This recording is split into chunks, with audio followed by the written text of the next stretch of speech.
অপেক্ষা করতে বললেন, কেননা তখনকার সময়ের প্রথা অনুযায়ী উচ্চ বংশের ছেলে মেয়েরা শৈশবে দাত্রী মাতার কাছে লালিত পালিত হতো। হযরত মুহাম্মদ সাল্লাল্লাহু আলাইহি ওয়াসাল্লামের জন্মের 7 তারিখে আব্দুল মুত্তালিব এক ভোজসভার আয়োজন করলেন।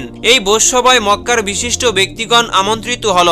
সে সময় আরবের মানুষের নাম সাধারণত বিভিন্ন দেবদেবীর নাম অনুসারে রাখা হতো, তাই মক্কার বিশিষ্ট ব্যক্তিগণ উক্ত ভোজসভায় গতানুগতিক নাম রাখা হয়নি বলে তারা সকলেই মন্তব্য করলেন। উত্তরে আব্দুল মুত্তালিব বললেন, আমি মনে করি ভবিষ্যতে এই বালক বেহেশতের প্রভুকৃত্তিক এবং সৃষ্টির দ্বারা প্রশংসিত হবে।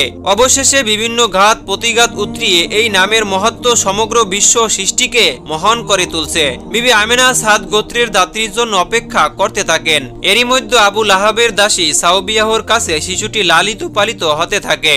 আবু লাহাব ছিল প্রেরিত পুরুষের চাচা। এই দাসী মহাবীর হামজাকেও দুধপান করান। দাত্রী কয়েকদিন মাত্র হযরত মুহাম্মদ সাল্লাল্লাহু আলাইহি ওয়াসাল্লামকে দুধপান করিয়েছিলেন, তবুও তার প্রতি ছিল হযরত মুহাম্মদ সাল্লাল্লাহু আলাইহি ওয়াসাল্লামের অকুণ্ঠ ভালোবাসা ও শ্রদ্ধা। একবার মা হালিমা রাদিয়াল্লাহু তাআলা আনহু বলেছেন, সে বছর ভয়ানক দুর্ভিক্ষ।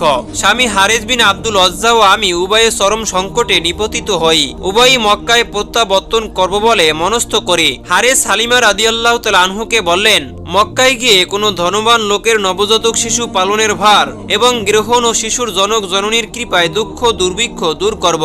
আমরা উভয় এক দাত্রী দলে যোগদান করলাম।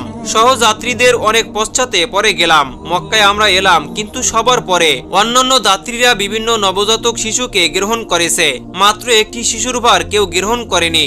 এই শিশুই দুজাহানের বাদশাহ মানবকুলের মুক্তিদাতা হযরত মুহাম্মদ সাল্লাল্লাহু আলাইহি ওয়াসাল্লাম। হালিমা রাদিয়াল্লাহু তাআলা আনহু বললেন, যারা শিশু পেয়ে গেছে তারা আমাকে ঠাট্টা করবে, এটাও হবে আমার দুঃখের কারণ। এছাড়াও নবজাতক শিশু